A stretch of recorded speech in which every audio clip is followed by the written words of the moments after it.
पर कोई दबाव नहीं है।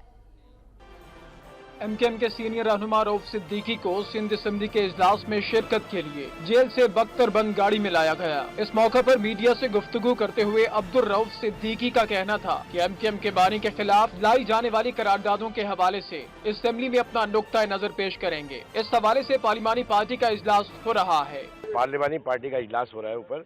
अभी मैं जेल से आया हूँ, अब उनसे मशावरत करेंगे कि इसके ऊपर क्या पॉलिसी है और उस पॉलिसी को जानकर डिस्कस करने के बाद इसका मौक़िफ़ का इजहार मैं असेंबली के प्लेटफॉर्म। रऊफ सिद्दीकी ने वफादारी की तब्दीली के हवाले से दबाव से मुतालिक पूछे गए सवाल के जवाब में कहा कि उन पर वफादारी की तब्दीली के हवाले से कोई दबाव नहीं। उनका ताल्लुक एमकेएम पाकिस्तान से है, जिसके सरबराह डॉक्टर फारूक सत्तार हैं और कोई इस जमात का कायद नहीं है। पार्टी के सरबराह डॉक्टर फारूक सत्तार है जो इस वक्त नुमाइंदगी कर रहे हैं एमकेएम पाकिस्तान की, और वही एमकेएम है। रऊफ सिद्दीकी को स्पीकर की जानिब से इजलास में शिरकत के लिए प्रोडक्शन ऑर्डर जारी करने पर जेल से बख्तरबंद गाड़ी में पेश किया गया।